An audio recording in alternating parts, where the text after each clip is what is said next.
صحیح بخاری میں حضرت جریج کا ذکر فرمایا.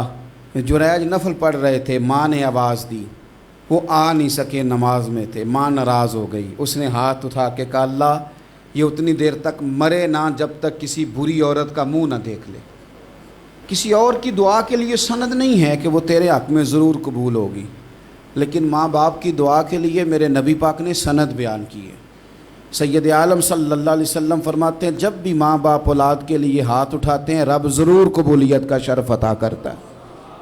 تو جہاں سند موجود ہے نا، کچھ افتتاح ابا جی سے بھی کرا لینے چاہیے، کچھ کام شروع کرنے سے پہلے صرف اماں سے ہی دعا کرا لینی چاہیے. یہ والا افتتاح بھی بڑے کام کا ہے کیونکہ یہاں سند بیان کر دیا میرے نبی کریم. تو جناب جریج کی ماں ناراض ہو گئی، کہنے لگی اللہ اس نے میری بات نہیں سنی. اب تھے تو وہ نیک، لیکن رب کریم کی حکمت کا تقاضا ہے، ماں کی دعا کو بھی قبول کرنا تھا. اللہ نے آزمائش میں مبتلا کر دیا. والدہ تو چلی گئیں، وہ ایک خیمے میں، ایک کٹیا میں، ایک جھونپڑی میں عبادت کرتے تھے، اللہ کو یاد کرتے تھے، رب رب کرتے تھے، اور لوگ ان کی بڑی تعریف بھی کرتے تھے.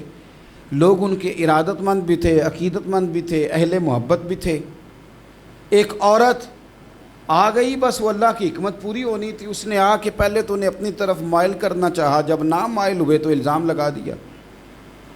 یہ ہمارے دور کا تقاضا ہے، لوگ پہلے آپ کو اپنے حق میں قائل کرتے ہیں، اپنی فرما برداری میں لانا چاہتے ہیں. اگر آپ نہیں آتے تو پھر وہ آپ کو مجرم قرار دے دیتے ہیں، یا میرے ساتھ چل ورنہ پھر میں تیرے خلاف پراپوگنڈا کروں گا. دو ہی باتیں. پہلے اس نے قائل کیا، جب جناب جنید قائل نہ ہوئے تو اس نے قریب ایک چرواہا تھا، اس چرواہے کے ساتھ جا کے منہ کالا کیا. مقررہ وقت پہ بچہ پیدا ہو گیا. لوگوں نے کہا کس کا ہے؟ کہنے لگی اس خانقاہ میں، اس حجرے میں عبادت کرنے والے کا ہے. اگر کسی دیندار پر ذرا سا بھی الزام لگ جائے تو آپ یقین کریں کہ بڑے بڑے خوفناک لوگ بھی نیک ہو جاتے ہیں. جن کا اپنا سارا ماضی کالا سیاہ ہو وہ بھی اجالوں کے راہبر بن جاتے ہیں. جن کی اپنی زبانیں ساری زندگی آلودہ رہی ہوں وہ بھی بڑے بڑے اعلیٰ سچ بولنے لگتے ہیں. اعلیٰ کچے میرے مکان کی دیوار کیا گری، لوگوں نے تو میرے صحن میں رستے ہی بنا لیے. بڑے لوگ آ جاتے ہیں پھر بڑا کچھ کرتے ہیں اور بڑے بڑے خوفناک جملے کستے ہیں. بس کو نقطہ جو ہاتھ آ گیا، ایسے جیسے گرنے کا انتظار کر رہے تھے.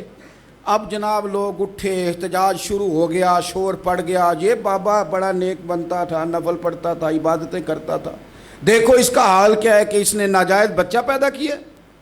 بغیر تحقیق کے میں کہہ چکا ہوں کہ الجھے الجھے بکھرے بکھرے روز و شب دیکھے گا کون.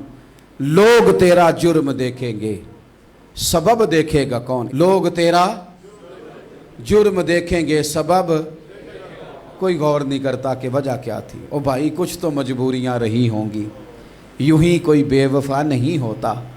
الزام لگا دیا، شور ہوا، احتجاج ہوا، دنیا کٹھی ہوئی. ان کا انہوں نے اجرا گرا دیا، مارا بھی، پیٹا بھی، ایک نیک آدمی کو بدنام بھی کیا، برا بھلا بھی کہا، گالیاں بھی دیں، جو کر سکتے تھے کیا. اب جب سزا دینے لگے نا تو جناب جریج کہنے لگے تھوڑی سی اجازت دیتے ہو، مار تو تم نے دینا ہی ہے. کہا جناب ٹھیک ہے دیتے ہیں. انہوں نے کہا صرف 2 نفل پڑھنے ہیں.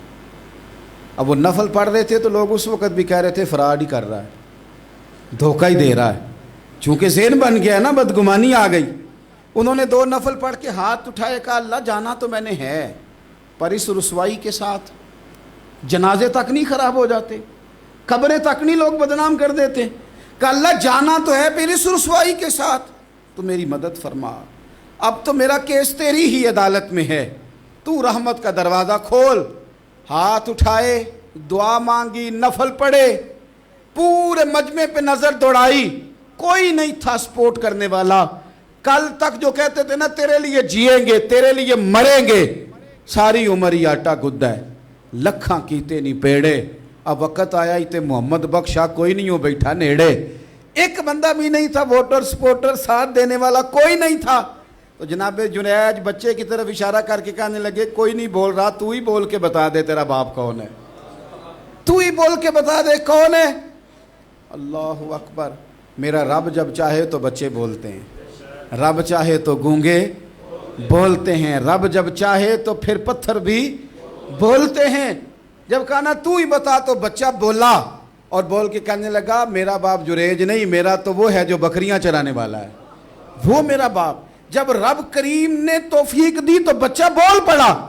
جب رب بندوبست کرتا ہے کسی کی عزت کی حفاظت کا تو پھر کوئی اسے رسوا کر سکتا